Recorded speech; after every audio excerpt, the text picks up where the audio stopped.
India نے پاکستان کی طرف سے گلگت بلتستان علاقے میں اسمبلی قائم کرنے کے اعلان پر احتجاج کیا ہے۔ وزارت خارجہ نے دہلی میں کہا کہ جموں کشمیر اور لداخ کے تمام علاقے انڈیا کا اٹوٹ حصہ ہے اور پاکستان کی حکومت کا ان علاقوں پر کوئی اختیار نہیں ہے جس پر اس نے غیر قانونی طور پر اور طاقت کے بل پر قبضہ کیا ہے۔ انڈیا نے پاکستان سے مطالبہ کیا کہ وہ جموں کشمیر کے ان تمام علاقوں کو خالی کرے جہاں اس نے قبضہ کیا ہے، اور اس دوران ایسی خبریں ہیں کہ پاکستان گلگت بلتستان کو صوبے کا درجہ دے رہا ہے۔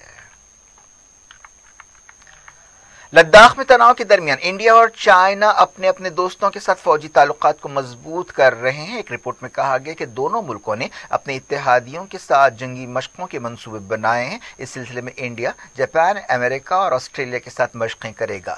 فوجی، سیاسی اور سفارتی بات چیت کے باوجود ایسٹ لداخ میں انڈیا چائنا تناؤ برقرار ہے۔ انڈیا نے ایل اے سی کے بارے میں چائنا کے دعووں کو رد کر دیا ہے۔ وزارت خارجہ نے کہا کہ ایل اے سی کی حد بندی کا کام پورا نہیں ہو سکا، جس کی وجہ یہ ہے کہ چائنا نے اس تعلق سے تعاون نہیں کیا ہے۔ انڈیا نے کہا کہ پاکستان کے تعاون نہ کرنے والے رویے کی وجہ سے دہشت گرد حملوں کے متاثرین کو اب تک انصاف نہیں ملا ہے۔ وزارت خارجہ کے سیکریٹری ایسٹ وجے ٹھاکر سنگھ نے ایک میٹنگ سے خطاب کرتے ہوئے یہ بات کہی۔ بات کرتے ہیں آرمینیا آذربائیجان لڑائی کی۔ آرمینیا اور آذربائیجان کے درمیان متنازع علاقے ناگورنو قرباخ میں شدید لڑائی مسلسل تیسرے دن جاری رہی، حالانکہ یونائیٹڈ نیشنز اور کئی ملکوں نے سیز فائر کی اپیل کی ہے اور اس سلسلے میں سرگرم ہیں۔ منگل کو سیکیورٹی کونسل کی ایک ہنگامی میٹنگ میں اس مسئلے پر غور کیا گیا۔ دونوں طرف کے فوجی عہدیداروں نے کہا کہ رات بھر لڑائی ہوتی رہی، دونوں طرف جانی نقصان کی خبر ہے۔ آرمینیا کی وزارت دفاع نے بتایا کہ آذربائیجان کے حملے کو کئی مقامات پر ناکام بنا دیا گیا۔ وزارت نے دعویٰ کیا کہ دشمن کو بھاری نقصان اٹھانا پڑا۔ دوسری طرف آذربائیجان نے کسی فوجی ہلاکت کی تصدیق نہیں کی، لیکن کہا کہ کئی شہری ہلاک ہوئے ہیں۔ جھڑپوں میں 100 سے زیادہ ہلاکتوں کی تصدیق کی گئی۔ آذربائیجان کی وزارت دفاع نے بتایا کہ اس نے آرمینیا کے حملوں کو ناکام بنایا ہے۔ وزارت نے کہا کہ رات کی جھڑپوں میں آرمینیا کے ایک فوجی کالم اور آرٹلری یونٹ کو تباہ کر دیا گیا۔ آرمینیا کی وزارت دفاع کے ترجمان نے بتایا کہ آرمینیا کی تائید رکھنے والے علیحدگی پسندوں نے ان علاقوں پر دوبارہ کنٹرول حاصل کر لیا ہے جنہیں آذربائیجان نے چھین لیا تھا۔ آذربائیجان کے صدر الہام علیوف نے فوجیں بڑھانے کا حکم دیا ہے۔ تازہ لڑائی کے لیے دونوں ملکوں نے ایک دوسرے کو ذمہ دار ٹھہرایا ہے۔ سوشل میڈیا پر لڑائی کی تصویریں سامنے آئی ہیں۔ آذربائیجان نے دعویٰ کیا ہے کہ اس نے 550 آرمینیائی سپاہیوں کو ہلاک کیا۔ دونوں طرف مارشل لا لگا دیا گیا ہے اور سرحدوں پر سپاہیوں کو جمع کیا جا رہا ہے۔ فرانس اور جرمنی جنگ بندی کی کوششوں کے لیے سرگرم ہیں۔ یورپی یونین نے بات چیت کے ذریعے مسئلہ حل کرنے کا مشورہ دیا ہے۔ ایران نے تازہ لڑائی پر فکر مندی کا اظہار کیا ہے۔ ایرانی وزارت خارجہ کے ترجمان نے کہا کہ ہم ہماری سرحدوں کے قریب فوجی ٹکراؤ کو افورڈ نہیں کر سکتے اور خطے کو پرامن بنانے کے لیے اپنی طرف سے تمام کوششیں کریں گے۔ رشین حکومت کے ترجمان نے کہا کہ ماسکو صورتحال پر قریبی نظر رکھے ہوئے ہے اور لڑائی کو روکنا اس کی ترجیح ہے۔ یہ فیصلہ کرنا اس کی ذمہ داری نہیں ہے کہ کون صحیح ہے اور کون غلط ہے۔ امریکہ کے سیکرٹری اسٹیٹ مائک پومپیو نے کہا ہے کہ لڑائی فوری رکنی چاہیے۔ انہوں نے کہا کہ اس لڑائی کو جلد سے جلد بات چیت کے ذریعے روکنا چاہیے اور مسئلے کو حل کرنا چاہیے۔ وہ گریس کے وزیر خارجہ کے ساتھ میڈیا سے بات چیت کر رہے تھے۔ فرانس نے عالمی طاقتوں کی نگرانی میں بات چیت کا مشورہ دیا۔ جرمن چانسلر انجیلا مرکل نے قرباخ علاقے میں لڑائی فوری روکنے پر زور دیا۔ انہوں نے آرمینیا اور آذربائیجان کے لیڈر سے ٹیلی فون پر بات چیت کی۔ ایران نے ان خبروں کو غلط بتایا ہے کہ وہ اپنے علاقوں سے آرمینیا کے لیے ہتھیاروں کو گزرنے کا موقع دے رہا ہے۔ وزارت خارجہ کے ترجمان نے تہران میں ان خبروں کو رد کر دیا جن میں کہا گیا تھا کہ آرمینیا کو فوجی سامان پہنچانے کے لیے ایرانی زمین کا استعمال کیا جا رہا ہے۔ انہوں نے کہا کہ ہم صورتحال پر نظر رکھے ہوئے ہیں اور اپنی زمین کا استعمال ہتھیاروں کو پہنچانے کے لیے کرنے نہیں دیں گے۔ OIC نے آذربائیجان کے خلاف آرمینیائی جارحیت کی مذمت کی ہے اور مسئلے کا سیاسی حل نکالنے کی ضرورت پر زور دیا ہے۔ آذربائیجان سے یکجہتی کا اظہار کرتے ہوئے تنظیم نے کہا کہ اسے حالات پر تشویش ہے اور وہ صورتحال پر نظر رکھے ہوئے ہے۔ تنظیم نے کہا کہ آرمینیا سیز فائر کی خلاف ورزی کر رہا ہے جس کے نتیجے میں سویلینز مارے جا رہے ہیں۔ جس علاقے کے لیے لڑائی ہو رہی ہے اسے آذربائیجان کا علاقہ سمجھا جاتا ہے، لیکن 1992 میں آرمینیا کی تائید رکھنے والے علیحدگی پسندوں نے ان علاقوں پر قبضہ کر لیا تھا۔ ان علاقوں میں زیادہ تر آرمینیائی آبادی رہتی ہے۔ 1992 میں لڑائی کی وجہ سے اس علاقے میں رہنے والی آذربائیجان نسل کی اقلیت کے کئی لوگ فرار ہو گئے تھے۔ دنیا بھر سے وقت ہو گیا چھوٹے سے بریک کا۔ بریک کے بعد کچھ اور خبروں کے ساتھ آپ کی خدمت میں دوبارہ حاضر ہوں گے۔ امید ہے بریک کے اس پار بھی ہمارا آپ کا رابطہ بنا رہے گا۔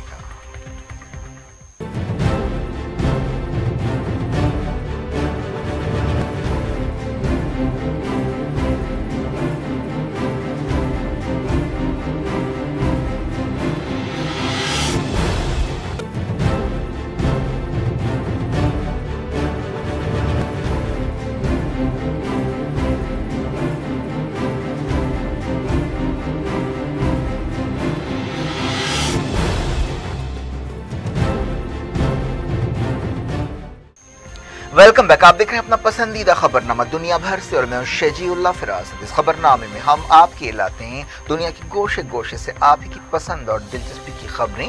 آگے بڑھنے سے پہلے ہیڈ لائنز ایک بار پھر۔ ایمنسٹی انٹرنیشنل نے انڈیا میں کام روک دیا، کہا انسانی حقوق خلاف ورزیوں کی رپورٹنگ پر کریک ڈاؤن کیا جا رہا ہے۔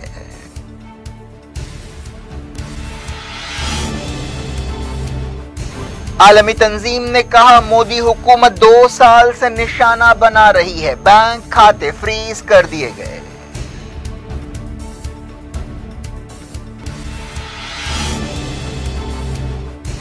آرمینیا آذربائیجان لڑائی جاری، سینکڑوں ہلاک اور زخمی، سیکیورٹی کونسل کی ہنگامی میٹنگ۔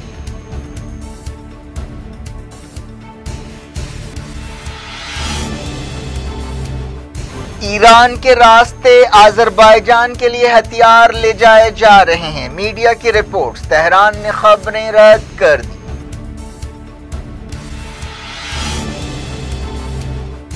ایران میں ٹریننگ حاصل کرنے والے دہشت گرد نیٹ ورک کو بے نقاب کیا گیا، سعودی عرب نے کیا دعویٰ، تہران نے الزام کو من گھڑت قرار دیا۔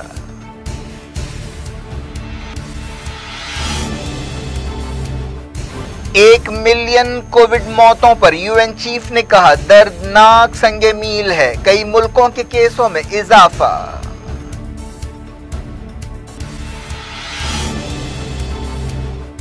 WHO نے کہا کووڈ فیگرز تباہی کی اصل تصویر پیش نہیں کرتے، انڈیا میں 70,000 نئے کیس۔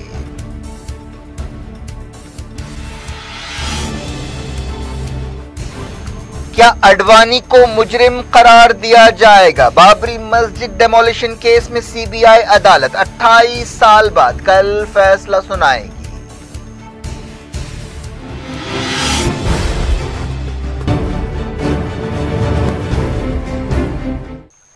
سعودی عرب نے دعویٰ کیا ہے کہ اس نے دہشت گرد نیٹ ورک کو بے نقاب کیا ہے جسے ایران نے ٹریننگ دی تھی۔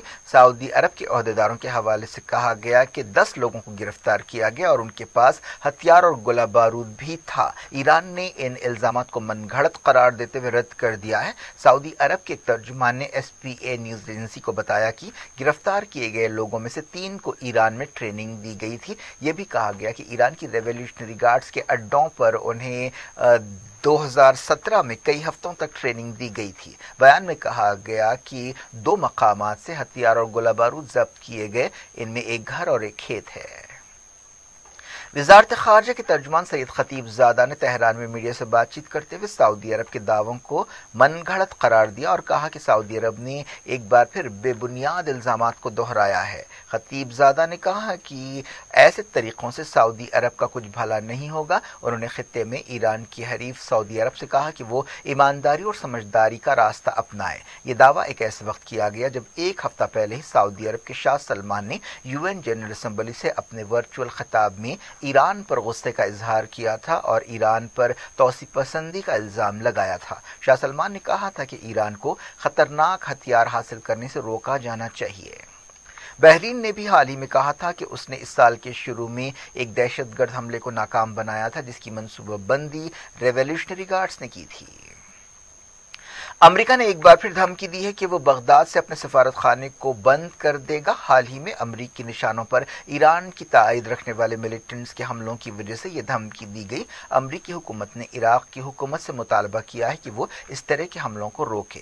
Secretary of state mic Pompeo نے عراقی لیڈر سے کہا کہ اگر عراق امریکی فوج اور سفارت خانوں پر حملوں کو روکنے کے لیے ایک منصوبہ نہیں بناتے ہیں تو سفارت خانہ بند کر دیا جائے گا۔ اسٹیٹ ڈپارٹمنٹ کی ترجمان نے میڈیا سے بات چیت کرتے ہوئے کہا کہ امریکہ باہر کے ملکوں میں کام کرنے والی اپنی عورتوں اور مردوں کو دی جانے والی دھمکیوں کو برداشت نہیں کرے گا۔ ان حملوں کے لیے امریکہ نے ایران کی مدد رکھنے والے ملیٹنٹس کو ذمہ دار ٹھہرایا ہے اور کہا ہے کہ یہ گروپس عراق کے استحکام کے لیے بھی سب سے بڑی رکاوٹ ہیں۔ اسٹیٹ ڈپارٹمنٹ کی ترجمان نے کہا کہ یہ بات ناقابل قبول ہے کہ ایران کی تائید رکھنے والے ملیٹنٹ گروپس ہمارے سفارت خانے پر راکٹ حملے کریں اور ہمارے سفارتکاروں کے لیے خطرہ بنیں اور انہیں دھمکائیں۔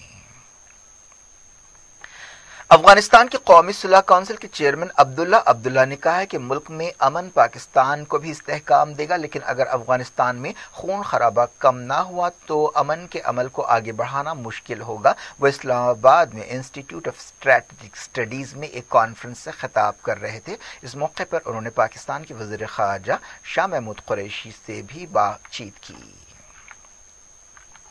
پاکستان میں اپوزیشن لیڈر شہباز شریف کو 13 اکتوبر تک نیشنل اکاؤنٹیبلٹی بیورو کی حراست میں دے دیا گیا ہے۔ ایک دن پہلے انہیں منی لانڈرنگ کے کیس میں گرفتار کیا گیا تھا۔ اس کے علاوہ سابق صدر آصف علی زرداری اور ان کی بہن فریال تالپور کے خلاف بھی منی لانڈرنگ کیس میں چارج شیٹ داخل کی گئی ہے۔ یہ کارروائیاں ایک ایسے وقت کی گئی ہیں جب تمام اپوزیشن پارٹیوں نے عمران خان حکومت کے خلاف تحریک چلانے کا اعلان کیا ہے۔ بابری مسجد ڈیمولیشن کیس میں 28 سال بعد فیصلہ چہارشنبے کو سنایا جائے گا۔ سی بی آئی کی خصوصی عدالت کے جج ایس کے یادو نے 16 ستمبر کو 32 ملزمین کو ہدایت دی تھی کہ وہ فیصلے کے دن عدالت میں موجود رہیں۔ ان ملزمین میں بی جے پی کے سینئر لیڈرز ایل کے اڈوانی اور مرلی منوہر جوشی بھی شامل ہیں۔ مرکزی ایجنسی نے اس کیس میں 351 گواہوں اور 600 دستاویزات کو ثبوت کے طور پر پیش کیا ہے۔ مقدمے کی کارروائی کے دوران 48 میں سے 17 ملزمین کی موت ہوئی۔ بابری مسجد کو کار سیوکوں نے دسمبر 1992 میں ڈھا دیا تھا۔ یہ واقعہ بی جے پی اور ہندو تنظیموں کی ایک لمبی مہم کا نتیجہ تھا جس کے دوران ہزاروں جنونیوں کو 6 دسمبر 1992 کو ایودھیا میں جمع کیا گیا تھا۔ اس وقت کی اتر پردیش کی کلیان سنگھ حکومت نے وعدہ کیا تھا کہ وہ ہر قیمت پر بابری مسجد کی حفاظت کرے گی، لیکن اس کے باوجود بابری مسجد کو ڈھا دیا گیا۔ بات کرتے ہیں کووڈ 19 کی۔ دنیا بھر میں کووڈ 19 سے مرنے والوں کی تعداد 1 ملین یعنی 10 لاکھ سے زیادہ ہو گئی ہے۔ U N secretary general Antonio Guterres نے کہا کہ یہ ایک دردناک سنگ میل ہے۔ کووڈ 19 وائرس پچھلے سال چائنا کے ووہان شہر سے شروع ہوا تھا اور دیکھتے ہی دیکھتے پوری دنیا کو اپنی لپیٹ میں لے لیا۔ ڈبلیو ایچ او کے ایمرجنسی ایکسپرٹ مائک ریان نے جنیوا میں میڈیا بریفنگ کے دوران کہا کہ کووڈ 19 کے جو فیگرز ہیں وہ اصل تباہی کی تصویر پیش نہیں کرتے۔ امریکہ کووڈ 19 سے سب سے زیادہ متاثرہ ملک ہے جہاں سب سے زیادہ کیسز پائے جاتے ہیں اور سب سے زیادہ موتیں ہوئی ہیں۔ موتوں کے اعتبار سے امریکہ کے بعد برازیل اور پھر انڈیا کا نمبر ہے۔ امریکہ میں 2,09,000 موتیں ہوئی ہیں جبکہ برازیل میں 1,42,000 اور انڈیا میں 97,000 لوگوں کی جان گئی ہے۔ دنیا کی تقریباً آدھی کووڈ موتیں انڈیا، امریکہ اور برازیل میں ہوئی ہیں۔ U N secretary general Antonio Guterres نے ٹویٹ کیا کہ ہمیں ہر زندگی کی حفاظت کرنی چاہیے۔ آنے والے دنوں میں مرنے والوں کی تعداد اور زیادہ ہو سکتی ہے کیونکہ کئی ملکوں میں کووڈ کیسوں میں اضافے کا رجحان دیکھا جا رہا ہے جن میں امریکہ اور یورپ کے ملک بھی شامل ہیں۔ پوری دنیا کے کووڈ 19 کیس 3,36,00,000 ہو گئے ہیں جبکہ موتیں 1,60,000 سے زیادہ ہو چکی ہیں۔ دنیا کی تقریباً 25% موتیں یورپ میں ہوئی ہیں۔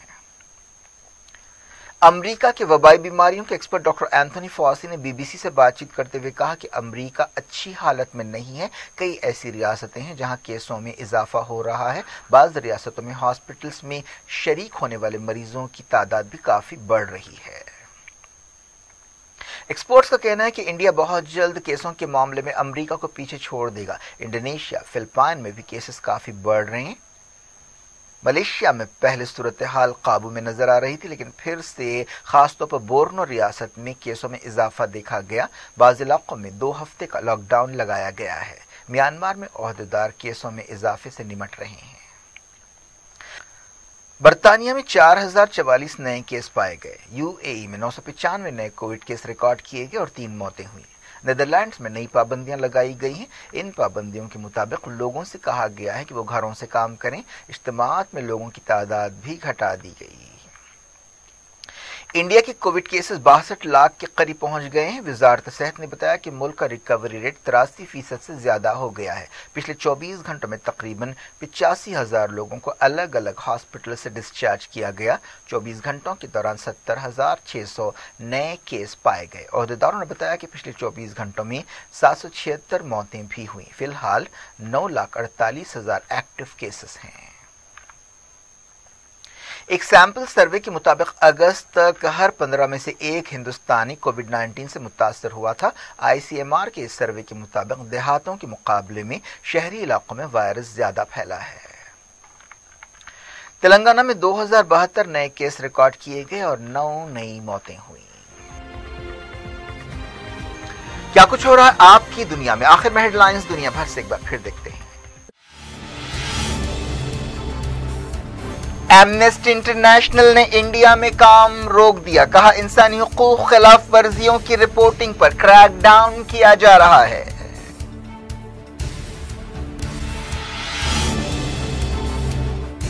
عالمی تنظیم نے کہا مودی حکومت 2 سال سے نشانہ بنا رہی ہے، بینک کھاتے فریز کر دیے گئے۔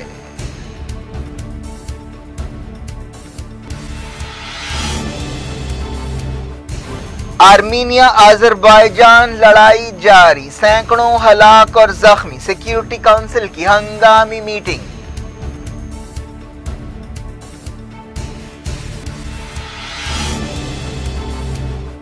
ایران کے راستے آذربائیجان کے لیے ہتھیار لے جائے جا رہے ہیں، میڈیا کی رپورٹس، تہران نے خبریں رد کر دی۔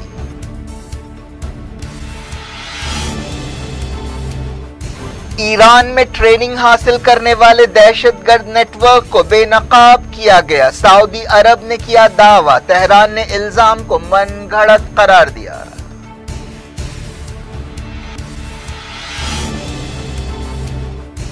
ایک ملین کووڈ موتوں پر UN چیف نے کہا دردناک سنگ میل ہے، کئی ملکوں کے کیسوں میں اضافہ۔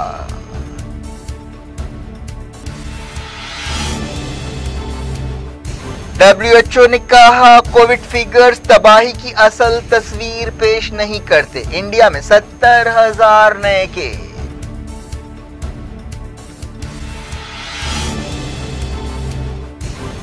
کیا اڈوانی کو مجرم قرار دیا جائے گا؟ بابری مسجد ڈیمولیشن کیس میں CBI عدالت 28 سال بعد کل فیصلہ سنائے گی۔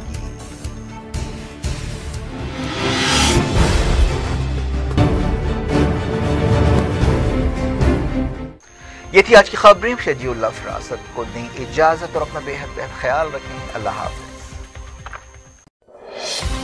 سرخیوں کے پیش کردہ ہیں ملیکا فرنیچر کی کوالٹی سروس کے چرچے، ریزنیبل پرائز، کوالٹی سروس اور کمفرٹیبل فرنیچر کے لیے صرف ملیکا فرنیچر، ہوٹل والٹا، مغل پورہ، حیدرآباد۔